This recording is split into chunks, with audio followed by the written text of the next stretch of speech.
Hi everyone, hope you're doing well. So, I recently came across this brand while browsing Amazon and decided to do a quick walkthrough, the same way I usually audit brands behind the scenes.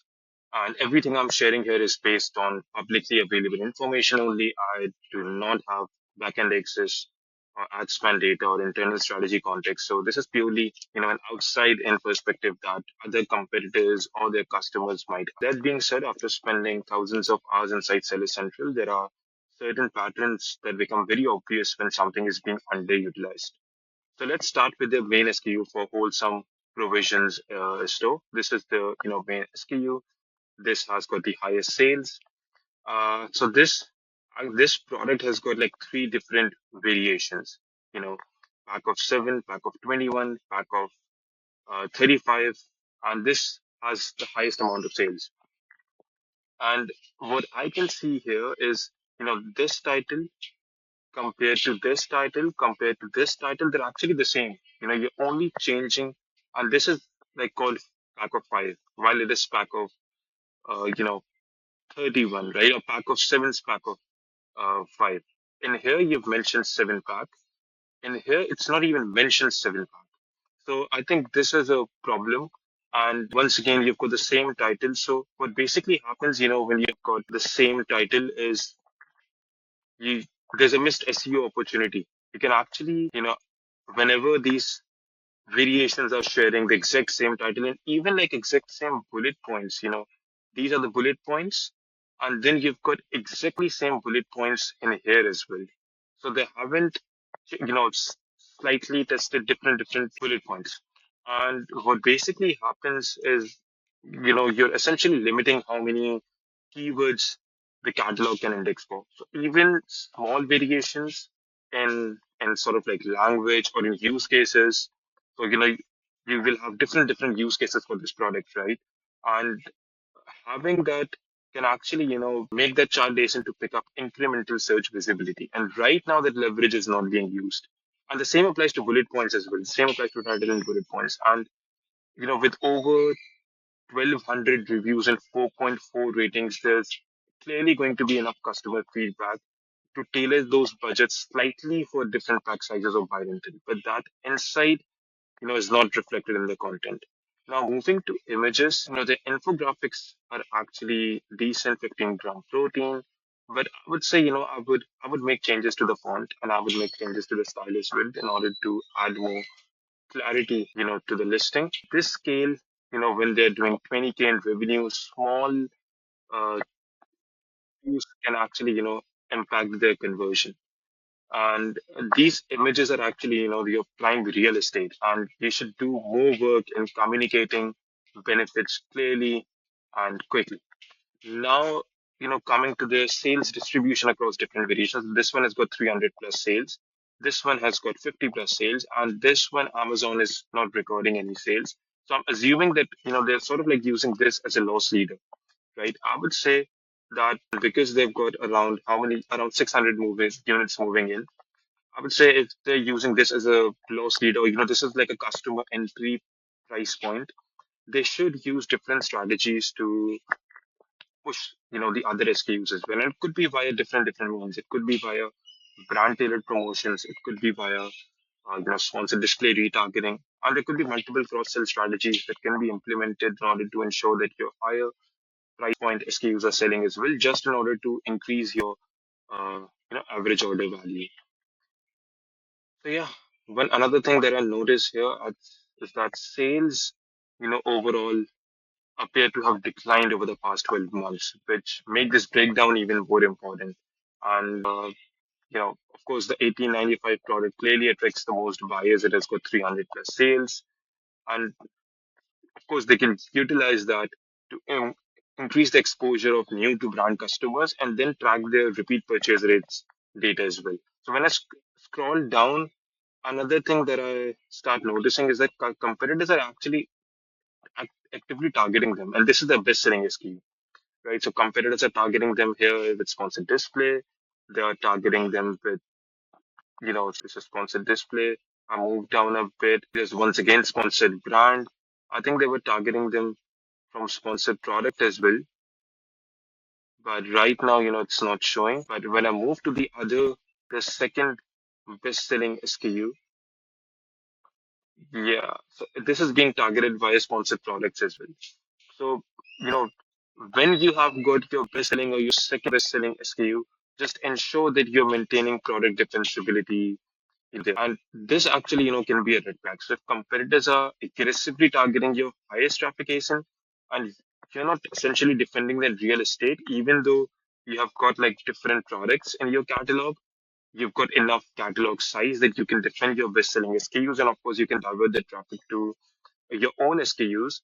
So if you're not doing that, you're effectively paying to send your customers to your competitors, because in order to land here, even if you're not running any PPC campaigns, which I'll dive down later on, you're still paying your competitors to go ahead and get my customers by just targeting me, because I'm bringing traffic on my listing page. So that is a problem, right?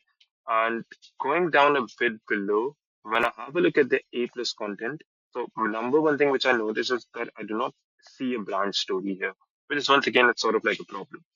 And adding more A plus modules, this looks a bit pixelated as well. And it's basic A plus content. I would definitely suggest premium A plus content, especially when they've already, built a sizable brand with, reviews having being more than 1,000 as well. And they've got like multiple SKUs. Overall, their reviews are definitely more than 4,000 at least.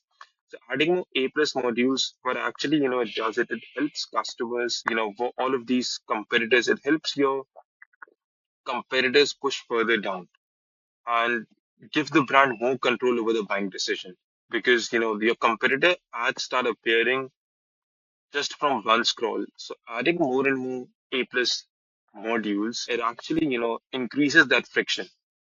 So another thing that I saw is even with this second best-selling SKU, they've got a similar A plus content issue.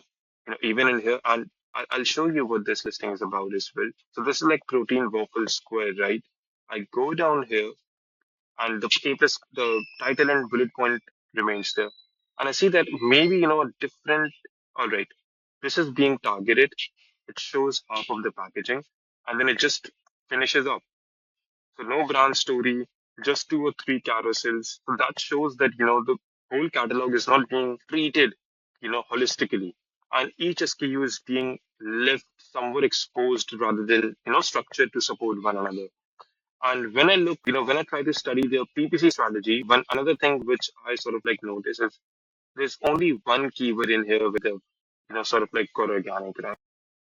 But so at times actually helium data can be imperfect. But when I reverse ASIN using Cerebro, so I actually entered this ASIN here and I just selected sponsored type. I see that there are like zero paid ads over here, and this becomes more obvious that when that they're not targeting their product at all, or they're not targeting it aggressively, but you know there's no ad strategy behind their bestseller.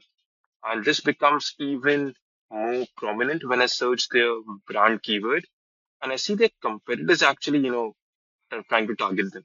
And even if they've got like a decent search volume, it's 73. But customers, first of all, find all the other competitors. So only one listing for their own brand, and not sure how long Amazon's going to, not replace this with a sponsored product one, because all of these are sponsored ads. They're not running any sponsored ads, even on their own product, even while having such a huge catalog with huge amount of, reviews as well. So once again, you're leaving your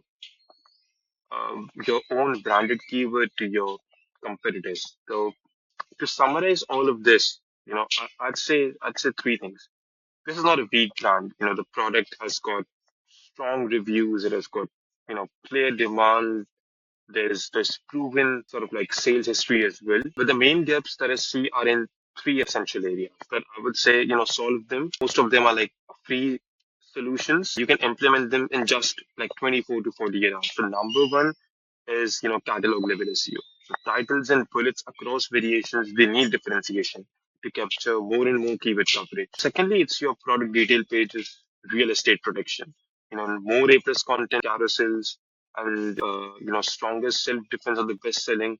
would reduce competitor leakage. And thirdly, it's your organic and PPC alignment. So the best-selling SKU should be actively supported with sponsored product campaigns to, protect branded search and build non-brand organic rank. Now, these are not massive changes, but they're the kind of structural improvements that can sort of like compound over time, especially for a brand that already has got demand. So, just summing it up, there are three things. Number one, utilize that you've got like two titles here. You've got eight different bullet points, add different keywords differentiation, just so you can have more and more captured search volume. Number second is to cover your product detail pages, real estate. First of all, if you already have a good amount of reviews, your ratings are good, ensure that in here you are converting customers. You're not leaving those customers to scroll down. And then of course, like, do brand defensive targeting as well. Do not leave this prime real estate for other competitors to come in and take away your sales. Do not leave this for your competitors, right? It's sort of like a small red flag for your brand. And of course, in here you can add more carousels as well, just to create more friction. I'm pretty sure, with them having a good amount of ratings and reviews, they already have enough carousels that they can add extra here. They do not need to be doing a new photo shoot just for this. And thirdly, and very importantly, is of course, like, your paid ads, improve them a bit. If it's not performing very well, you can be extremely strategic. You do not need to be spending on all protein or chocolate related keywords or coffee keywords. You can be extremely strategic. You already have so much ratings that you'll have enough data where your relative conversion share rate is better than your competitors. Just use those keywords. Do not try to cast a whole wide net, especially in the start if you do not plan to, do any ad spend. So yeah, I think that was pretty much about it. I think it's a good brand. I really, I like chocolates. I like sweets. I love desserts. My wife loved desserts as well. So we're always, on the lookout for better and better sort of like dessert brands. And, having a health element combined to your desserts is actually a very good, USP. Making people eat, but since, more and more people are becoming conscious, making people eat, but they should eat it healthy. So they don't have that guilt trap after eating lots of dessert. So, this is actually an extremely good USP. It's sold well. But yeah, I think this is how I would do differently if I was, sort of like managing their marketing. If the brand wants to, I'm more than happy to send them a PDF breaking down, exactly what actionable steps should be taken. Thank you.